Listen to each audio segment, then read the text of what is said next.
Hello everyone and welcome to my quick review of the World of Warships Legends mobile platform. Now this is something that's been anticipated for the longest. I'm your host Lupus X today, also known as X from Prama, and we're going to go ahead and get you guys started with World of Warships Legends on the mobile. So this has been an anticipated thing for quite some time now, at least in the past couple days, while a lot of players from both Blitz and from console have been kind of swarming over this concept of actually having the ability of bringing a console quality game over to mobile. So of course this begs a couple questions like what's the game like and what it's going to affect Blitz. So let's go into that. First thing I look at is going to be the missions. I kind of like these a little bit better than Blitz.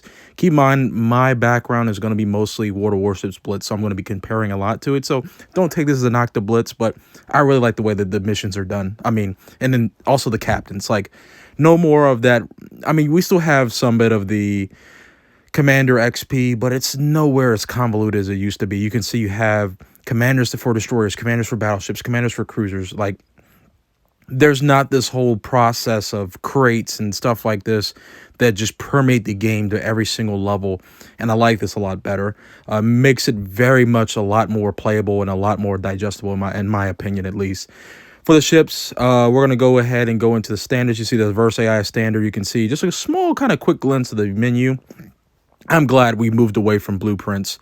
We're back in the good old XP. You can grind ships, because I always hated the fact you play 100 battles in a ship and yet and still not have an elite ship. So this is the equipment upgrades. You have a little bit of the modules, how the modules work. You buy the modules with credits. You free XP and XP up your ship to higher levels and so on. So I mean, it follows the progression system of typical wargaming platforms where this is the way you level up your ships. You know, I miss this style. Don't get me wrong, Blitz had its time and has its place, but for sure I definitely miss this style of grinding the ship basically out. So this is the Phoenix here. You can see that's the installation method. You have to press and hold down in order to install any sort of modules in the game here. Now when you get to your first game, it's going to throw you in an AI battle. So unlike Blitz, where you had that kind of the first 5 objectives and you had kind of an arcadey style tutorial, this is more of, you know, trial by fire in a sense. Now granted, it's a you're going to have a tier 1 match, so this is not going to be anything that's going to be out of the water. It's really going to blow you away or anything like that. It's very slow paced for tier 1, so you can get the idea. Now the main thing that's going to be some bit of a learning curve for some Blitz players, especially those who this is your first introduction to wargaming with Warships Blitz, is going to be the armor and shell ballistics of these guns. We don't really have to worry about over penetration and some armor mechanics that is more akin to PC and Legends. Now with the introduction of Legends in mobile, this is going to be a small learning curve that most veteran players can learn pretty easily. It will take some time to kind of get used to this, but I believe with the lower tier, starting off with lower tiers, grinding your way back up, will kind of teach you the gun ballistics and so on and so forth, how they kind of work. Now, I'm very impressed with so far how I see, because, you know, we've come so far in mobile technology that we're able to basically put a console style game into there, and you know, and these are the controls here. I'm not a very big fan of the way they did the controls, especially when it comes to putting the binoculars / aim down the sight in the same pattern with the directional pad. It makes it tougher for me to maneuver and then aim down the sight at the same time. I prefer to have one hand that does all the steering and one hand that does all the auxiliary functions of the ship. Yep, ram damage is back, so that's that's one thing I'm excited to see. So if I don't feel like actually shooting you, I can actually just ram you. That's nice to have back as well.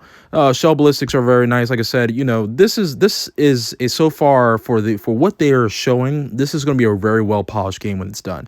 We're in the alpha testing right now, so everything you see here is kind of speculation. It's just sort of more of an opinion thing. Just kind of give you an idea of like what you're looking to see. This will become available, I believe, sometime soon, maybe next year, maybe around spring, maybe fall next. Who knows? They really didn't give us a time frame. Just see that 7,000 damage. 7,000 damage for one torpedo. In Blitz, there no way that would happen, and also no spinning off islands as well. So you have to pay attention to where you're aiming and where you're going. This is the tech tree so far. There's only 3 tech trees available for the alpha version. I'm pretty sure as the full version releases, we'll get more and more additions to this, but this is so far what we're allowed to see. As you can see, there are really no project ships. Everything you see here is pretty historical for the most part. And you can also see the highest tier is tier 8, tier 7. And you see Iowa, which is a tier 9 in most cases, is now labeled a tier 7. So this will definitely throw a lot of people off that are used to that function there of the ships being higher tier. But this is the way things go for Legends, pretty much. And I kind of like that. It's going to add a different sort of element to the game style and play style. I'm just enjoying the game so far. I mean, the gameplay is pretty well. I am playing on the 12 Pro. To everyone, it gives an idea for what kind of platform I'm using. I'm using the iPhone 12 Pro. So those of you guys with slightly newer phones, at least built in the last 3 years, you shouldn't have any issues running this game at all.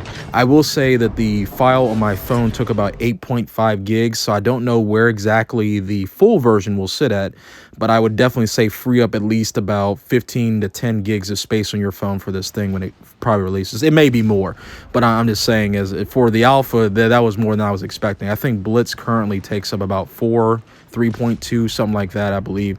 These games are getting a lot more, heavier. As you put in more graphics, you put in a lot more stuff into these phones. You're going to have higher things. I mean, phones come to what, 1 terabyte now if you get a certain iPhone 13. I mean, so it's possible, but is everybody going to spend that much money on phones? Probably not.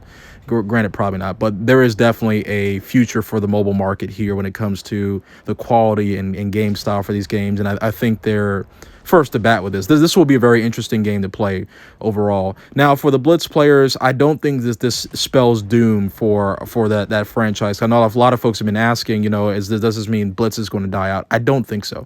I think Blitz will still continue as its own entity for years to come when it comes to this game. It's not just going to just up and vanish. I mean, unless the player base just as a collective decides that we're going to completely abandon Blitz, I don't believe Wargaming is going to completely abandon that system. They've built something there. Granted, I wish they had done this first versus doing the way they did Blitz, but past is past now. We move on. We control what we can control, and we work with what we can work with. But this so far, I mean, with the polishing it's going to get for the alpha version, I'm liking it. And I also put in a ticket to the developers to get us to see if they can either remap these buttons or if they can make these buttons bigger. I'm pretty sure a lot more players would definitely enjoy that if they're able to remap these buttons and make it to their liking, where they can kind of get used to the buttons here. But that's pretty much all I got to say. I mean, I just want to make something short. If you guys have any questions, you want to see any more of the gameplay, let me know in the comment section. Hope to see you guys soon on the open season. Thank you guys for tuning in for this Ed edition.